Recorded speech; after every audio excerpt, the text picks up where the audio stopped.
Puis j'avais besoin de prendre vraiment une pause, mais très prononcée de moi, de ma vie, de ma manière d'être, de cette rapidité-là, de cette vitesse-là dans laquelle on est dans notre société moderne, pour juste respirer. Il y a deux grands mouvements chez l'être humain, soit l'être, qui est l'inspiration, et le faire, qui est l'expiration. Puis souvent, on est dans le faire beaucoup, puis après ça, on se demande pourquoi on est à bout de souffle. Fait que pour moi, c'est un peu ça. C'était une manière de fuir, si on veut, puis de recommencer à respirer à plein poumon, puis de ralentir. Puis en même temps, ben oui, c'est une quête, parce que je suis dans une quête de bonheur, parce que c'est je pense, l'objectif ultime de la vie, c'est d'être heureux, c'est d'être bien, tu sais.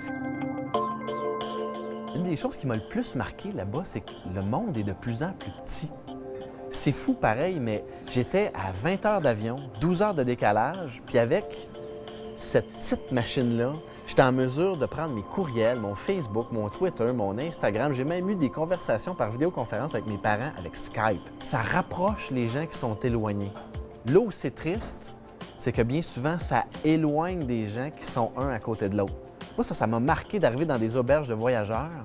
Puis il y a peut-être 10-15 ans de ça, je faisais la même chose, puis là, je m'assoyais, puis on parlait entre nous. Et là, d'arriver dans une auberge où est-ce que les 15-20 voyageurs sont en conversation virtuelle, sont en train de texter, d'écrire des messages, puis il y a plein de monde autour, mais personne ne se parle.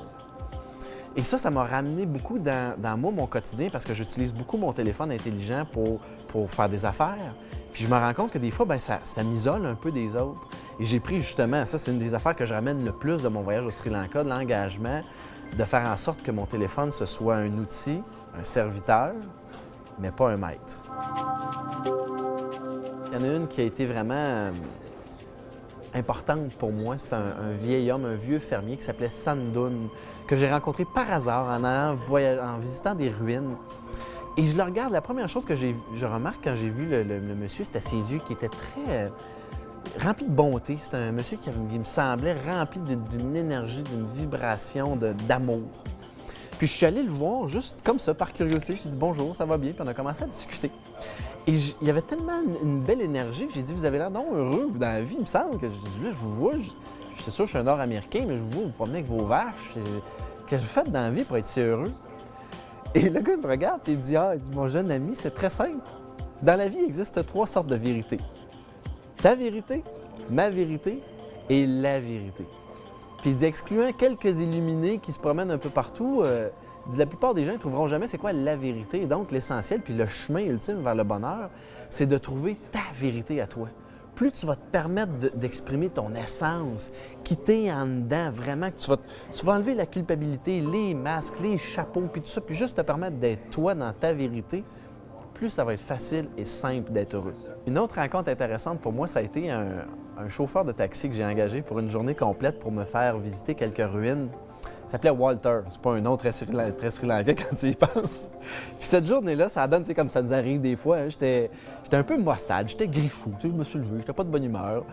Et j'embarque dans le véhicule de Walter et il me regarde puis il dit « Hello, Jesus! » Parce que j'avais une grosse barbe à ce moment-là, ça devait faire peut-être 2-3 semaines que je voyageais. Puis il m'appelait Jesus, tu sais.